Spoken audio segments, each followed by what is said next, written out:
HRN listeners. As we celebrate our 15th year, we are deepening our commitment to giving voice to the next generation of food systems storytellers, and we need your help. Our internship and fellowship programs help activate new possibilities for underrepresented and underestimated young people through experiential journalism, audio engineering, and production training. Through these unique programs, HRN helps food equity stewards build essential workforce readiness skills that expand their potential and foster economic mobility. Please consider supporting these critical programs. And with a minimum donation, you can be entered to win a dinner for two at an amazing restaurant in one of 8 cities and tickets to a concert at a great venue in one of those cities. We have incredible partners across the country who have donated, as they also share our passion for helping to educate the next generation of food systems storytellers. Check out heritageradionetwork.org/15 to donate and enter to win today. That's heritageradionetwork.org/15 to donate and enter to win today. And make sure you donate before March 31st. Thank you.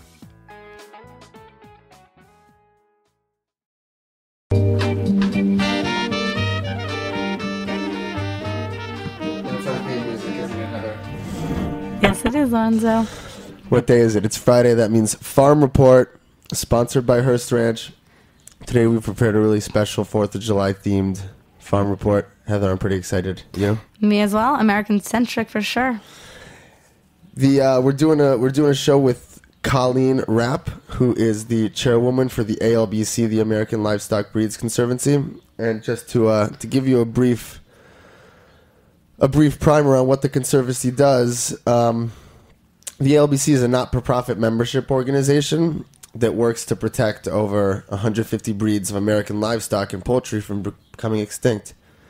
These breeds are threatened because agriculture is changing. As we all know, modern food production now favors the use of a few highly specialized breeds, selected for maximum output in controlled environments. Also known as like the commodity market for... Right, sure. And many traditional livestock breeds have lost popularity and are threatened with extinction. And if we lose these breeds, we're going to essentially lose a sense of terroir that comes with our meats. I mean, a feeling of place, a feeling of history, a feeling of culture. And meats will be drained of their spiritual and emotional value. And we have a good friend of the network, Brian Kenny. He likes to remind us that the past is indeed our future. So if we don't keep these breeds alive, where will we be in the next 10, 20, 50, 100,000 years? Well, 100,000. 100. There might be no such thing as a breed. Exactly. What we'll be driving at is the way in which the production of these heritage breeds has gained its independence from mass production of other breeds. Heather, what are some of the breeds and species the ALB protects? The ALBC works to protect endangered breeds of livestock, just like Lorenzo said. They work to protect different breeds of cattle, goats, horses, pigs, rabbits, which Callene Rapp, the guest we'll be speaking with very shortly, has worked very hard to protect, as well as sheep. And I didn't mention turkeys, but definitely turkeys. Some of the animals... you, as our listeners, have probably heard us speak about before. We recently interviewed the Prisky family, who raises the Highland breed of cattle. That's actually an English breed, and therefore also apt for this program because of its British roots. And today we are trying to celebrate the beginning of the 4th of July weekend when America gained its independence from England. So, is that who? We gained our independence from England? Thank you, Lonzo. Also, popular among the farmers that Heritage Foods works with, we work to protect pork breeds like the red wattle, which is actually listed on the ALBC as critically endangered, as well as the Tamworth breed.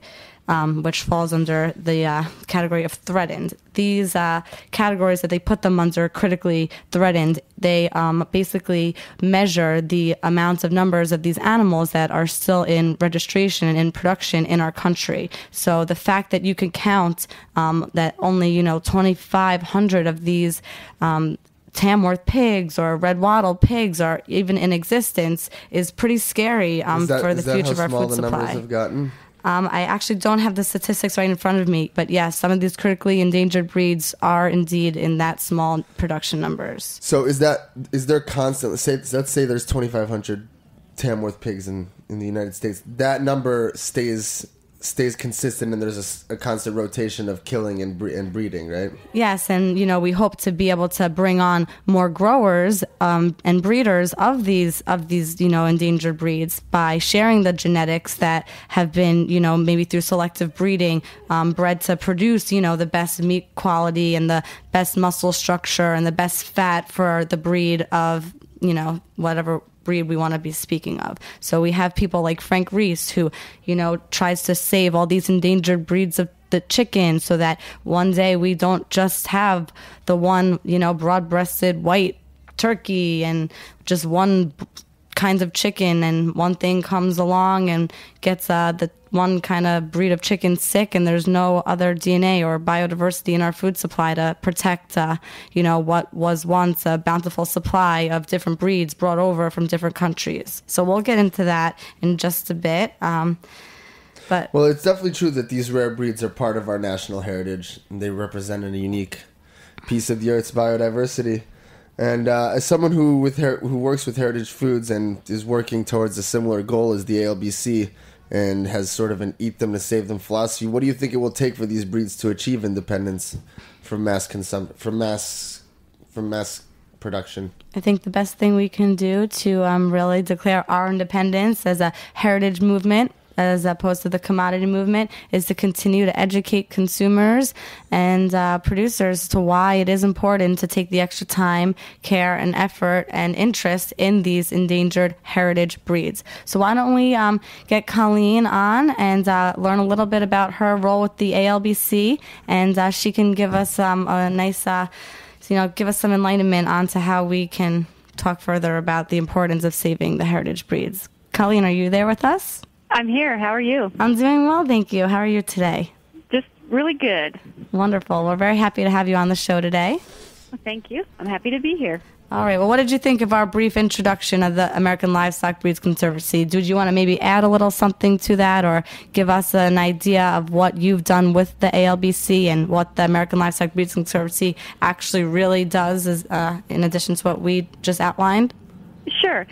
The American Livestock Breeds Conservancy was the first organization that actually took a look at how much genetic erosion had taken place over the shift from the small family farm to industrial agriculture. The ALBC was founded in 1977, and since then, they're proud to say there have been no breeds of livestock that have become extinct, which wasn't the case up until the ALBC was founded. There had been a few that had just kind of gone by the wayside, got forgotten about, and ceased to exist. And so the ALBC's mission statement is, I think, pretty eloquent. It's ensuring the future of agriculture through genetic conservation and the promotion of endangered breeds of livestock and poultry, which, you guys pretty much already hit most of that on the head. But that's what the ALBC wants to try to do. So when you talk about preserving the genetics of these breeds, how do you do that on like a farm-to-farm level? I mean, do you hire scientists and professionals? Well, there's several things that the ALBC does. They do a lot of research programs to actually get out in the field and see exactly what is there. It's difficult to conserve something unless you know exactly, what it is, what it looks like, what its DNA is. And so they've actually done some field research to do that. They've participated in some genetic studies that have, tracked the phenotype of a lot of these breeds to see how different they are from the industrial stocks. They do a lot of education. They've got a lot of materials on their website that's available just free of charge to anybody who wants to go there. They've actually facilitated some breed rescues that have actually literally saved some populations of some of these breeds from becoming extinct. And is that by connecting one farmer to another? Yes, and just kind of basically being a clearinghouse for information. The Internet's kind of a double-edged sword, but in this case, it can be a wonderful thing because it can connect people all over the country who have an interest and who can help. And so they've been able to do some pretty cool things to actually literally save these breeds. Right. And one thing that I find very interesting, especially, with these heritage breeds and with farming in general, I mean, I personally am not a farmer, but I do work very closely with them, is learning that certain breeds really only are able to be raised in certain climates and, in certain parts of the world. So you also have to keep that in mind when you are trying to connect people and breeds and keep them alive. So that must be a challenge too with the American Livestock Breeds Conservancy, is keeping, these populations alive, but also in an area where they can, continue to breed. Right. Oh, that's exactly the case, because like you were talking about, the breeds having a terroir, and, a Scotch Highland is going to be miserable in southern Florida, but a Florida Cracker or a Piney Woods is going to thrive because that's the climate and the environment that they've adapted to. So, it's all real important, and that's where the research and the education comes in, is being able to know what works and what doesn't. I got you. Well, I have a question about differentiating indigenous from heritage, and this is something that's sort of been on my mind, and I wouldn't be surprised if a couple of our listeners share the same curiosity about this topic. Okay. Since most of these breeds aren't quote-unquote indigenous to North America, right, why are they considered heritage? And what makes them such an integral part of the history of American food and agriculture? I mean, this is basically a launching pad for this topic of how and if at all any animal is indigenous to any one area, or if they were brought over during the first trade trips, or brought just like all food cultures began with the complex exchange thousands of years ago. So how did some of these animals make their way onto this soil, and are they indigenous to this soil, and what makes them heritage? Well, you're right. Actually, most of the breeds of livestock we're familiar with aren't indigenous to North America. The only one is really the turkey. Everything else was an import of some kind. But if you look back along the history of domestication, it's pretty parallel to the history of civilization. Uh-huh. As these breeds were domesticated and became part of the human culture and the human experience, they adapted and learned to live with humans. And so, they've been with us as long as we have really, been civilized, so to speak. Sure. And so it's a heritage breed because it was here when the Native Americans were here. Well, yes, and their heritage because, say, for example, the milking Devon, some of those cattle actually came over on the Mayflower with the Pilgrims. Huh. But like the United States has been a melting pot for human culture, it's kind of also been a melting pot for some of these breeds. They came over, but they also adapted to the environment that they found themselves in. And as they adapted, they became part of the culture here in the United States. So while, like us, we have our roots in Europe and other countries, so do they, but we have all kind of attained a unique character that's part of our own heritage. Very eloquently put, Colleen, I must say. What are some of the companies and distributors that are doing the most to help protect these breeds? Do any chefs come to mind that are really helping the movement along? Restaurants?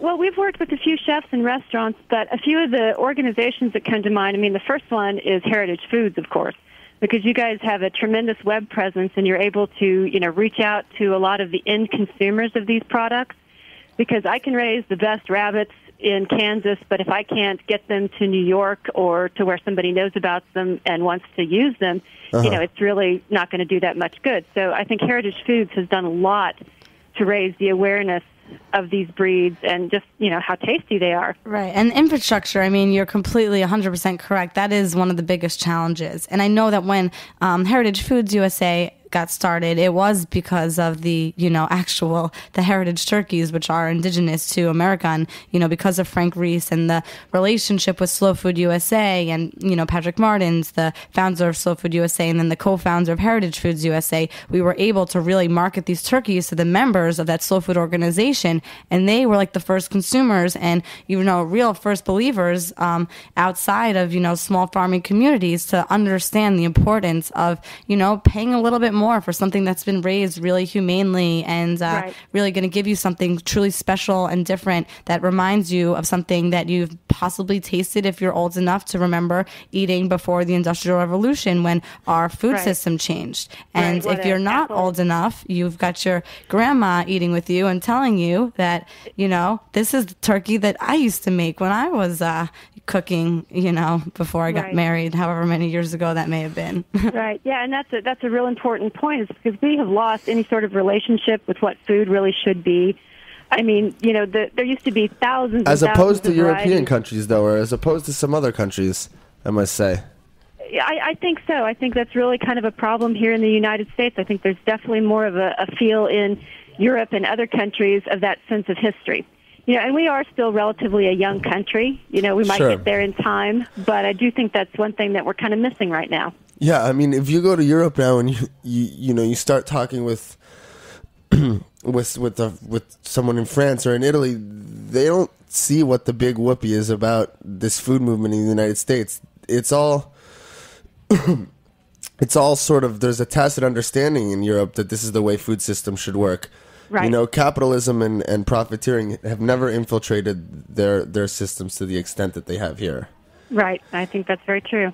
Well, that actually, it's funny. It ties right back into, Slow Food USA and, how slow food was started in Italy, where it was most essentially focused on bringing it back to the earth. Why are we, deviating from the land that is right in our own backyard? Why are we shipping things and exporting, so much when we should just be trying to do the best with what we can make around us? Right. And I don't want to just cut off from the last question on Heritage Foods USA because they're part founders of this network. But I'd like to hear about some of the other people that come to mind that help this movement along. Well, I think there are a couple others. I mean, the ALBC. Without them, gosh only knows what we might have lost before we ever even got around to realizing how tasty it was. Mm-hmm. And organizations like Slow Food, the Raft Initiative, Chefs Collaborative. Those The are Ark of all Taste. the Ark of Taste. Yes, all those have gone so far into raising awareness. And that's the first step. Unless you're aware of something, you can't change it.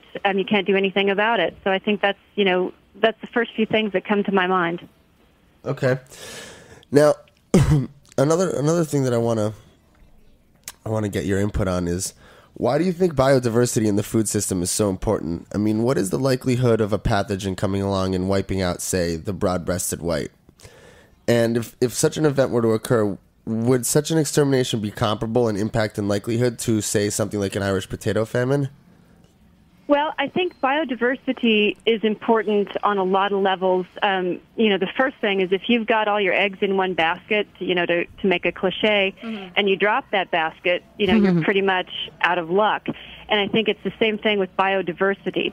And I think, you talked about the likelihood of a pathogen coming along. I mean, I think those things already exist. And we all know, and we've seen recently how fast and how, dangerously viruses can mutate. Oh, yeah, H1N1. Exactly. So, I think it's there, and I think the potential is very, very real. I don't want to go all, Robin Cook on anybody, but, I think we'd probably be frightened if we really knew, what all was out there. And I think the diversity is one of the key things to keeping a lot of those things at bay.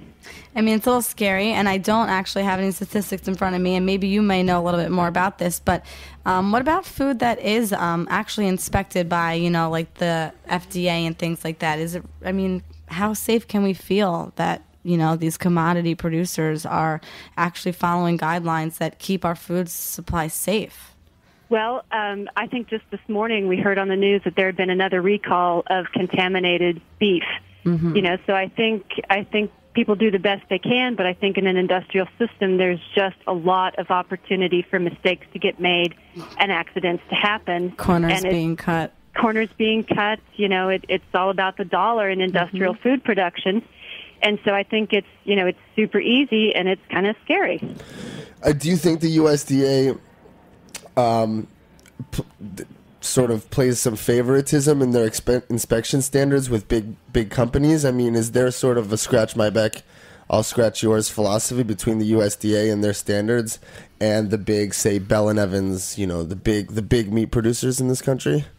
Well, I don't have enough direct experience to really, answer that question. Mm-hmm. But, anytime you're dealing with the government, I think the potential for that exists.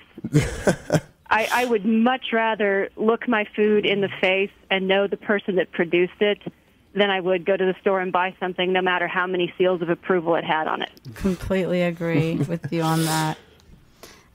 So now, do you think that something like the Irish potato famine couldn't repeat itself because we now have more modern methods of putting the brakes on something like that? If a pathogen did arise, would we still be able to contain its damage on these big breeds that are being mass produced, or would they all go just like boom overnight?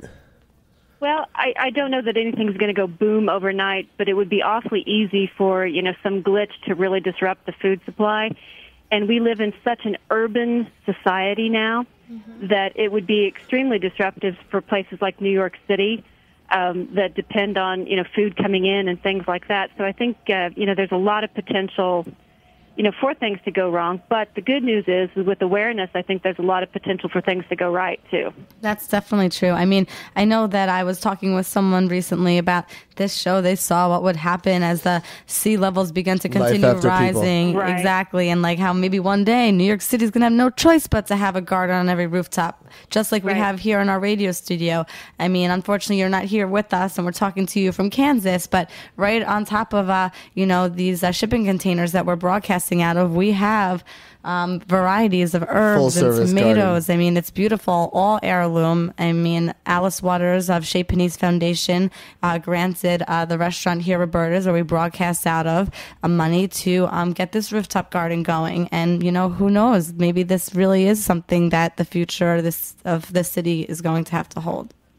Oh, I agree, and I think that's so awesome that you guys are doing that. And I'm lucky. I live in a very rural area, so I can have a huge garden and I don't have to worry about space constraints. But I think it's so neat that in the cities people are turning to that, and I think that's going to be key to having a little bit of control over our food supply. Yeah, definitely. And so compared to even a few years ago, though, as the American food movement has gathered steam, aren't things getting better for these rare breeds and for sustainable food production? I mean, is that happening or not so much? Yeah, or is this just sort of a for us by us movement that we think is spreading beyond our culture because we're understanding it from within?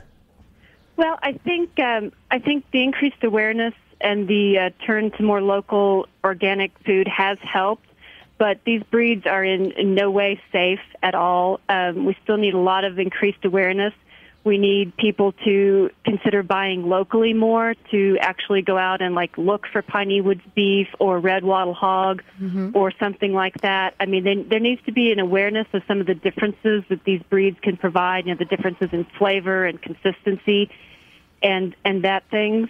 But I think education is helping, but we still do have a long, long way to go. And I think I was recently told that the average age of a farmer in America is 57. That number needs to decrease. I mean, that age, 57. Yes. I mean, what are we going to do if, a bunch of 20-year-olds don't start to mix in with that number of older farmers? I mean, honestly, we can't just let the, position of, having a job as a farmer die out on us. I mean, you can't just go to school for being a doctor, teacher, or lawyer. You need to stick with your roots. And if you have a family that has been farming for generations, you need to kind of keep some interest in there. I mean, I know the red wattle producer that we interviewed a few weeks ago, Larry Sorrell, he's in his 70s. He has 7 children. And I don't know which one of those children, if any of those children, are going to continue his legacy on his farm to, continue the, breeding of this red wattle. I mean, and that's really scary. We need more young farmers. It is scary because I've heard dozens of stories, with my time with the ALBC about how, so-and-so's grandpa had these cows or these pigs or something like that, and then when they were done, the kids weren't interested, the grandkids weren't interested, so they were just gone. And that happens more and more. If the average age of a farmer is 57, that means there's a lot that are older than that. I know. Sure. It's so scary. Sure, because there's 20-somethings, 57s, and 70-somethings. Right. Right. But I also think there's this sort of stigma attached to farming that it's somehow an anti-intellectual pursuit. And I do think that that's starting to change. I think that a lot of parents who hear that their sons or daughters want to be farmers are now seeing that it's very much an intellectual pursuit, and it's not just a labor of love. And And I think if you have talked to very many farmers, you know that it is very intellectual, and a lot of these people have so much knowledge and so much wisdom. Very There's no well place spoken. to pass it to. No one to pass it to. And one thing actually that I recently learned from someone, you have all these people that are working with like futures, and they're working with these commodity farmers, boards of trade to really, talk to these farmers that are growing these crops and have, their silos full of grain, and they're going to like lock in prices. And it's like you're talking on Wall Street. I mean, it's a whole nother language. So if we're only allowing these business people to come in and smoothly talk and, try and convince these commodity farmers that their crop is going to be worth this because maybe the weather's going to be that. It's not the same kind of intuition that our farmers, that their grandparents taught them, that this change in the weather could possibly mean this or couldn't possibly mean that. I mean, they're not trying to lock in a price. They're trying to just get the best out of their harvest for a year. They're not trying to come in as businessmen and, maybe screw them for the next 2 years because they lock them into a price just as someone would, trading a internet stock. No, you're exactly right. And I won't even pretend to understand the commodities market. I guess that's where I'm kind of anti-intellectual, because I just don't fundamentally understand how you can put food up as a commodity like you can stock in an airplane company. Exactly. So it just seems kind of intuitively wrong to me. I mean, because like I definitely notice, you're talking with farmers, and let's say, your pig is not ready to go to market because it's a little underweight. Well, you fed this pig. You fed it, a lot, and you've spent a lot of money. You've invested in it. But if it goes to market and not the weight that you were expecting it to, you've probably lost money on bringing that pig to market before it's reached the average or the market weight that is desired by the farmer to make the money back on the pig he's produced. Right, and it doesn't fit that industrial processing niche, so you're going to, be at a loss before you even start. So, it's tough. It's really tough. It does. It goes back to education and like having more programs in the schools that teach people about the importance of, it's the same thing with math and statistics. It's understanding yields and knowing that, your pig is going to produce this much and that you're going to allow it to live this many weeks. And they could do the same math as, a broker coming in and talking to a commodity farmer. So we need to, reinvigorate the interest in a younger generation of people that, hey, what's so bad about being on like the most beautiful land and different parts of our country and overseeing, the operations of these animals' lives each day? Of course it's hard work, but everything's hard work. Yep, it is. Otherwise they'd call it recess. Exactly. All right, well, we have to wrap up here, but I want to ask you one last question, Callene, if I may. What direction do you think this whole movement's going to take? Do you think that the higher price points on rare quality breeds are going to scare customers off? Or will the production and distribution become cheaper and therefore the cost, making it possible for an average consumer to buy, a higher quality product for the same price? Well, I do think price is an important factor, but I think what it's important for people to understand is when they go down to their local farmer's market or their local meat retailer or, anything local, and they pay a little bit more for it, that's what that food costs. It's not propped up by government subsidies or cheap transportation or anything like that. That's what it costs that farmer, to produce that food and, maybe make $1 or $2 on it. And so I think educating people about, this is what your food really costs and this is why is going to go a long way towards that. And I think, I do think we're probably always going to need some sort of industrial agriculture in some form or another. As many people as we are and as increasingly urbanized as we are, I think it's going to be real hard to depend on small farmers, but I think we could do it so much better than we do today, and I think that's where a lot of the education comes in. Mm-hmm. I agree, and I applaud the efforts of the ALBC to work towards that goal. We don't have our sound effect on right now, otherwise we give you a big standing ovation. Thank you. I appreciate that. They are a tremendous group of people, and they actually believe heart and soul in what they're doing. And if you've talked to any of them, that passion and that dedication comes right through. So they're a fantastic group of people. And same with these farmers that work, with the American Livestock Breeders Conservancy and take those manuals on how to raise a heritage turkey. Those resources are indefinitely valuable for sure. Yes, they are. And I just would like, we are pretty much done with our questions, but is there anything, that you'd like to touch upon that, really helps drive home, how we are independent as a heritage movement from this commodity movement? Is there one last word that you'd like to get in or anything that you'd like to add to this? Well, I think we've hit a lot of the major points. I mean, the main thing, you touched on independence a little. What can be more independent than going down to your farmer's market or ordering something from Heritage Food? Because those products are so far removed from the industrial commodity type market. So that's a great way to say, I'm independent. I want my food supply to be independent, and kind of celebrate the 4th of July. Thank you. What kind of meats are you going to be eating on your 4th of July barbecue, Colleen? What kind of meat are we going to barbecue? With us, it's rabbit all the way. Rabbit all the way. The Rare Hair Barn, right? Yeah, you spoke to Eric a few weeks ago, right, Lorenzo? Yeah. Yep. Perfect. Yep. Well, Colleen, have a great 4th of July weekend. Thanks for such an awesome send-off. I really hope that we have you back on here again, maybe to talk, with other farmers. We could bring you on. They could ask you questions. And maybe, you said you're going to be on the board of the ALBC at least through the fall. You can help make some connections right here on our network. I'd be happy to do whatever I could to help. All right. Well, this has really Colleen. been enlightening. I really enjoyed speaking with you today. So have a really safe weekend. I hope you get to see some fireworks, and we'll have you on again real soon. All right. Thank you guys so much. Take care, Bye, Colleen. Colleen. Bye. Bye-bye.